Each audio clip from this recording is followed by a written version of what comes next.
සිනරා YouTube channel එකත් එක්ක එකතු වෙලා ඉන්න ඔයාව සාදරෙන් පිළිගන්නවා.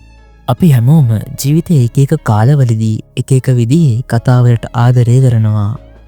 සමහර කතා අපිව හිනස්සනවා. සමහර ඒවා අපිව බය කරනවා. තවත් සමහර කතා අපේ මුළු හිතම ගැස්සෙන තරමට කුතුහලයක් ඉතිරි කරනවා. ඉතින් අද සිනරා අපි තීරණය කළා ඔයා වේ වගේ අපූර්ව සිනමා ලෝක 10ක් කරා අරගෙන යන්න. ඉතින් අද අපි කතා කරන්න යන්නේ ලෝකෙ මේ වෙනකොට නිර්මාණය වෙලා තියෙන හොඳම TV series 10ක් ගැන.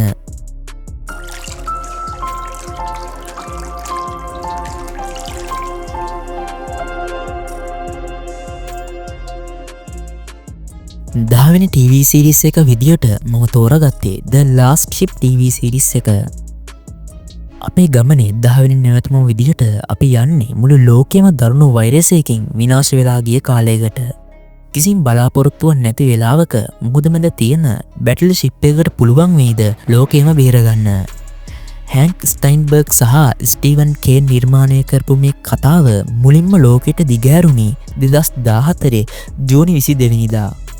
IMDb දර්ශකයේ 7.4ක අගයක් තියෙන මේ කතාව සීසන් 5කින් පස්සේ 2018 දී සම්පූර්ණයෙන්ම අවසන් වුණා. යෙදමේ ඇක්ෂන් වලට ආසයට මේක ප්‍රයිම් වීඩියෝ හරහා බලා ගන්න පුළුවන්. ඉතින් මම තෝරාගත්ත නවීන TV series එක තමයි බෙන්ච් කියන TV series එක. ඉතින් මේ TV series එක බෙන්ච් කියන පුංචි නගරයේ පාදක කරගෙන තමයි ගොඩනැගෙන්නේ. 2013 ජනවාරි 11 වෙනිදා තමයි මේ කතාවේ ආරම්භය සහිටුවන් වුණේ. වසර 15ක් හිරිය හිටපු හොරෙන් තමන්ගේ නම ගම වෙනස් කරලා ෂෙරිෆ් කෙනෙක් විදියට නගරයක නීතිය පාලනය කරන්න පටන් ගත්තොත් මොනවා වෙයිද? ජොනතන් ට්‍රෝපර්ගේ මේ නිර්මාණය ඇක්ෂන් වලට ආසයට ගැලපෙනම TV series එකක්. සීසන් 4කින් සමන්විත මේ TV series එක 2016 දී අවසන් වුණා. IMDb දර්ශකයේ 8.4ක අගයක් තියෙන මේ කතාව HBO Max හරහා ඔයාට බලාගන්න පුළුවන්. ඉතින් මම තෝරාගත්ත 8වෙනි TV series එක තමයි Supernatural කියන TV series එක. යක්ෂයෝ සහ විවිධ අద్භූත බලවේග එක්ක මුළු ලෝකයෙන් බේරගන්න සටන් කරන සහෝදරයෝ දෙන්නෙක් ගැන තමයි අපිට මේ කතාවෙන් බලාගන්න පුළුවන් වෙන්නේ. Supernatural series එක විකාශනය වෙන්න ආරම්භ වුණේ 2005 සැප්තැම්බර් 13 වෙනිදා. සෑම් සහ ඩීන් කියන මේ සහෝදරයෝ දෙන්න තමන්ගේ අතුරුදහන් වුණ පියා හොයාගෙන යන ගමනක් විදිහටයි මේ කතාව පටන් ගන්නේ. තමන්ගේ මව කුඩා කාලයේදීම අද්භූත ලෙස මරා දැමීම නිසා ඔවුන්ගේ පියා ඔවුන් පුහුණු කරන්නේ දක්ෂ දඩයම් කරුවන් දෙන්නෙක් විදිහටයි. හැබැයි ඔවුන් දඩයම් කරන්නේ සාමාන්‍ය සත්තු නම් නෙවෙයි. අපි නොදකින අඳුරු ලෝකයේ ඉන්න යක්ෂයෝ, භූතයෝ, වැම්පර්ස්ලා සහ ලෙජන්ඩ්ස් වල එන විවිධ අද්භූත සත්වයින්ම තමයි මොවුන් දඩයම් කරන්නේ. Saving People, Hunting Things, The Family Business කියන තේමාව යටතේ තමන්ගේ කළු පාට 1967 Chevy Impala රථයෙන් ඇමරිකාවේ පුරා යන මේ ගමන පස්සේ කාලයකදී ඒන්ජල්ස්ලා ඩීමන්ස්ලා අතර තියෙන මහා යුද්ධයකට පස්සේ ලෝක විනාශයෙන් නතර කිරීම දක්වාත් ඉතාමත් ගැඹුරු ගමනකට යනවා. සහෝදරත්වයේ බැඳීම් සහ කැපකිරීම ගැන කියවෙන මේ අපූර්ව නිර්මාණය එරික් ක්‍රිප්කේගේ අදහසක්. සීසන් 15ක් පුරා 2020 වෙනකම්ම ලෝකේ කුල්මත් කළ මේ කතාව IMDb දර්ශකයේ 8.4ක අගයක් ලබා ගන්න සමත් වෙලා තියෙනවා. අද්භූත දේවල් වලට ආසයට Netflix හරහා මේ සම්පූර්ණ කතාවම නරඹන්න පුළුවන්. මම තෝරාගත්ත 7 වෙනි TV series එක තමයි Prison Break කියන TV series එක. ලෝකේ හොඳම ආරක්ෂාවක් තියෙන හිරගෙදරකින් පලායන ආකාරය ගැන ලියවුණු අතිශය කුතුහලයෙන් පිරුණු කතාමාලාවක් තමයි Prison Break කියන්නේ. 2005 අගෝස්තු 29 වෙනිදා තමයි ලෝකේ පුරා ඉන්න ප්‍රේක්ෂකයෝ මයිකල් ස්කෝෆීල්ඩ් කියන ඒ අසංසම චරිතය මුලින්ම හඳුනාගත්තේ. මයිකල්ගේ සහෝදරයා වන ලින්කන් බෲස්ව ඇමරිකාවේ උපජනාධිපතිගේ සහෝදරයාගේ ඝාතනයට පටලවලා මරණ දඬුවම නියම කරනවා. තමන්ගේ සහෝදරයා නිවැරදිකරු බව දන්න මයිකල් ඔහුව බේරගන්න තියෙන එකම ක්‍රමය ඔහු හිරගෙදරින් පන්නා ගැනීම පමණක් බව තීරණය කරනවා. ඉතින් මේ මයිකල් කියන්නේ දක්ෂ ඉංජිනේර කෙනෙක්. ඉතින් මේ මයිකල් සාර්ථක විදිහට කුඩා වරදක් කරලා ඔහුගේ සහෝදරයා හිර කරලා ඉන්න බන්ධනාගාරයේම සිරකරුවෙක් විදිහට සිරගත වෙනවා. විශේෂත්වය තමයි ඔහු සිරගත වෙන්න යන මේ ෆොක්ස් රිවර් කියන හිරගෙදර නිර්මාණය කිරීමට සහභාගී වුණේ ඔහු වැඩ කළ සමාගමයි. ඒ නිසාම මයිකල්ලේ හිරගෙත සම්පූර්ණ සිතියම රහස් ගේත සහ සංකේත විදිහට තමන්ගේ සිරුර පුරා ටැටු එකක් විදිහට සටහන් කරගන්නවා. මේක නිකන් සිරගෙදරකින් පැනලා යන කතාවක් විතරක් නෙවෙයි. මේ කුමන්ත්‍රණයේ පිටුපස ඉන්න ද කම්පැනි කියලා හඳුන්වන අතිශය බලගතු රහසිගත කල්ලියක් එක්ක කරන මාරාන්තික සටනක්. පෝල් ෂුරින්ගේ මේ විශිෂ්ට නිර්මාණය සීසන් 5කින් සමන්විත වෙන අතර මේ වෙනකොට එක සීලු කොටස් විකාශනය වෙලා අවසන්. IMDb දර්ශකයේ 8.3ක අගයක් ලබා ගන්න සමත් වුණු මේ TV series එක Disney Plus හරහා අදරන් නරවන්න පුළුවන්. මම තෝරගත්ත 6 වෙනි TV series එක තමයි MR රොබර්ට් කියන TV series එක. ලෝකේ පාලනය කරන්නේ අපි දකින දේශපාලනයන් පමණක් නෙවෙයි.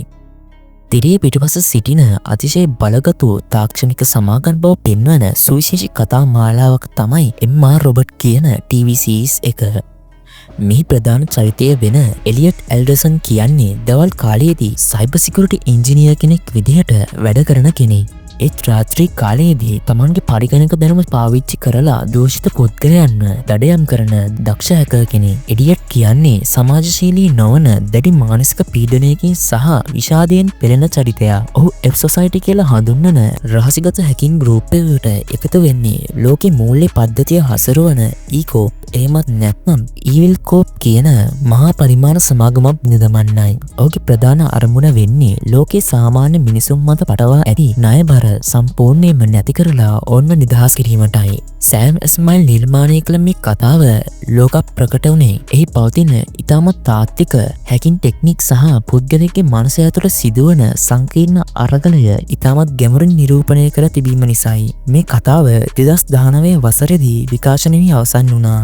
IMDb දර්ශකයේ 8.5ක අගයක් ලබා ගන්න සමත් වුණු මේ TV series එක Prime Video හරහා නරඹන්න පුළුවන්.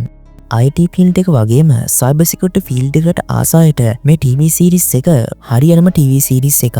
මොකද ගොඩක් film TV series වල ඇත්තම hacking technique වගේම ඒවට පාවිච්චි කරන තාක්ෂණයන් පෙන්වන්නේ. නමුත් මේකේ සාමාන්‍ය simulation වලට වඩා ඇත්තම hacking technique අපිට බලා ගන්න පුළුවන්. තෝරගත්ත පස්වෙනි TV series එක තමයි Vikings කියන TV series එක. 8 වෙනි සියවසේ ස්කැනේඩියාවේ සිට මුළු ලෝකයම ගවේෂණය කරමින් මහා අධිරාජ්‍යයන් දිනාගත් වීරයන්ගේ ඉතිහාසය තමයි වයිකින් කියන්නේ. රැග්නර් ලොත්බ්රුක් කියන සාමාන්‍ය ගොවියෙකු තමන්ගේ දක්ෂතාවය සහ නිර්භීතකම නිසා වයිකින් වරුන්ගේ නායකයෙකු බවට පත්වෙලා බටහිර ලෝකය ආක්‍රමණය කරන ආකාරය මේ කතාවෙන් අපිට බලාගන්න පුළුවන්. රැග්නර්ගේ ප්‍රධාන අරමුණ වුණේ තමන්ගේ ජනතාව වෙනුවෙන් නව භූමි සොයා ගැනීමයි. ඔහු සහ ඔහුගේ පිරිස ලීවලින් හැදුව වේගවත් නාවික යාත්‍රා මගින් එංගලන්තයේ සහ ප්‍රංශය වැනි රටවල් කරා යන මාරාන්තික මුහුදු ගමන් සහ එහි සිදුවෙන මහා පරිමාණ යුද්ධ මේ කතාවේ ප්‍රධාන අංග වෙනවා. මේ TV series එක නිකම්ම යුද්ධ කතාවක් විතරක් නෙවෙයි. වයිකින් වරුන්ගේ සංස්කෘතිය, ඔවුන් අදහන ඔඩින් වැනි දෙවිවරුන් පිළිබඳ විශ්වාස සහ ඔවුන්ගේ පවුල් ජීවිතය අතර පවතින බැඳීම් පෙන්වන ඉතාමත් ගැඹුරු නිර්මාණයක්. රැග්නර්ගේ ඉඳන් ඔහුගේ දක්ෂ දරුවන් දක්වා වේදී යන මේ කතාව සීසන් 6කින් සමන්විතයි. මයිකල් හර්ස්ට් විසින් නිර්මාණය කළ මේ කතාව මුලින්ම විකාශනය වුණේ 2013 මාර්තු 3 වෙනිදා. IMDb දර්ශකයේ 8.5ක අගයක් ලබා ගන්න සමත් වුණු මේ කතාව 2020 වසරේදී විකාශනය වෙලා අවසන් වුණා. දැන් Netflix සහ Prime Video හරහා ඔයාට මේ TV series එක බලා ගන්න පුළුවන්. මම තෝරගත්ත 4 වෙනි TV series එක තමයි Stranger Things කියන TV series එක.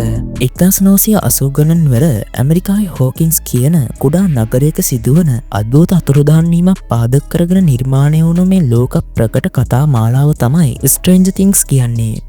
රජයේ රහසිගත පරීක්ෂණයකින් පැනලෙන අද්භූත මානසික බලයන් සහිත ලෙවන් කියන දැරිය සහ ඇයට එකතු වුණ කුඩා දරුවන් පිරිසකගේ වීර ක්‍රියාවන් මෙහි ඉතාමත් අපූර්වට නිරූපණය කරලා තියෙනවා.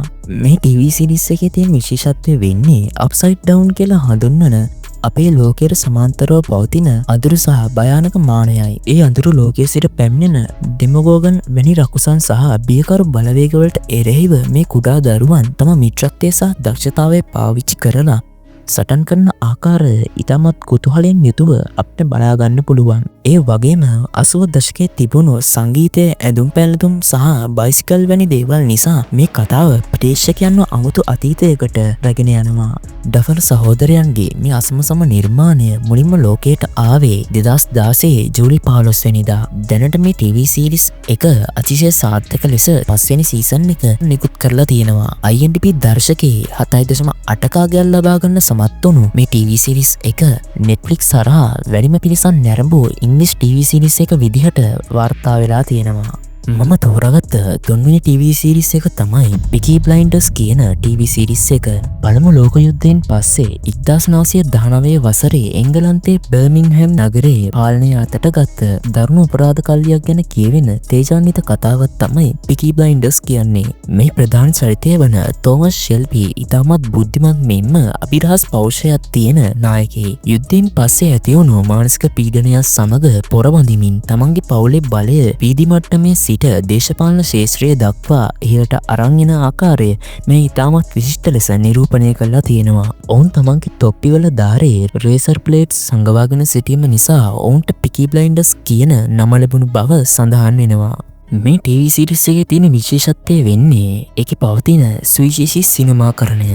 1920 දශකයට ආවේනික ඇඳුම් විලාසිතා සහ කිලියන් මර්ෆි විසින් ඉදිරිපත් කරන අසමසම රංගනය මේ TV සීරීස් එක තවත් සුවිශේෂී කරනවා. නීතිය සහ අපරාධය අතර පවතින ඉතාමත් සූක්ෂම දේශපාලන ක්‍රීඩාවක් ලෙස මේ කතාව හඳුන්වන්න පුළුවන්.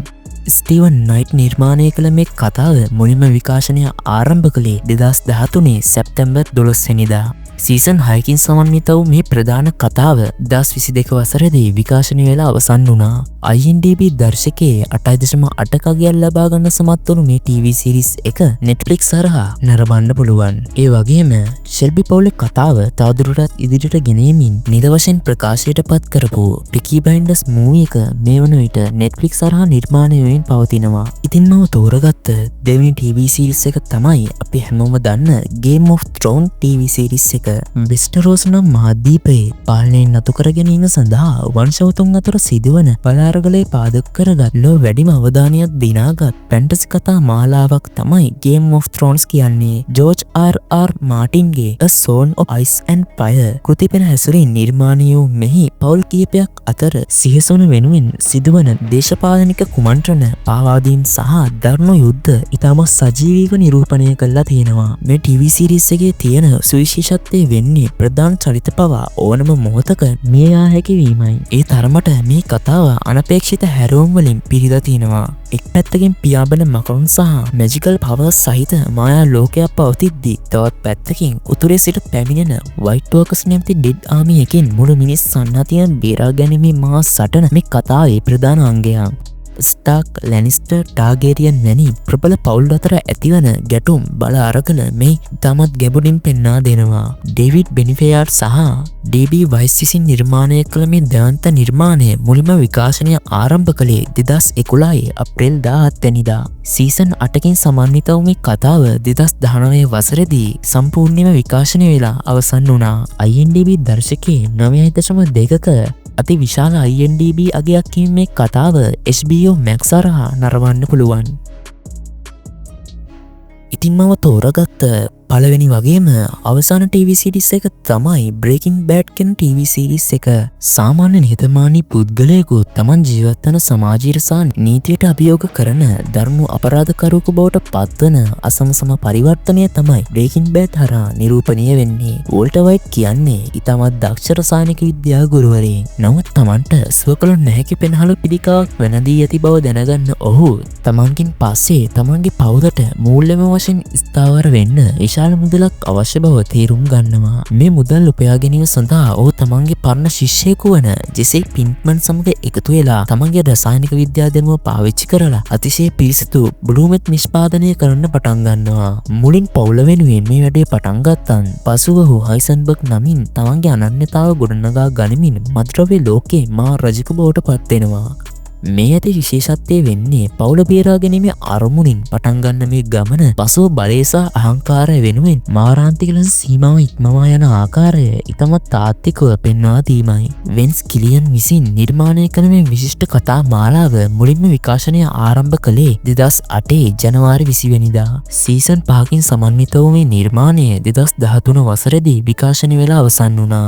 IMDb දර්ශකයේ 9.5ක අති විශාල IMDb අගයක් ලබා ගන්න සමත් වුණු මේ කතාව ලෝක ඉතිහාසයේ හොඳම තිර පිටපත සහිත කතා මාලාව ලෙස විචාරකයන්ගෙන් පවා ඇගැහිමකට පත්ව තියෙනවා. අදට Netflix හරහා ඔයාට මේ අසමසම සිනමා අත්දැකීම විඳගන්න පුළුවන්. ඉතින් අද අපි මේ කතා කරපු TV series 10 ගැන ඔයා මොනවද හිතන්නේ? අද අපි කතා කරපු මේ සුපිරි කතා 10න් ඔයා දැන්ටවත් බලලා තියෙන්නේ මොනවද? එහෙමත් නැත්නම් අද මේ වීඩියෝ එක බැලුවට පස්සේ අනිවාර්යෙන් බලන්න ඕන කියලා ඔයා තීරණය කරපු කතාව මොකක්ද කියලා පහලින් කමෙන්ට් කරන්න.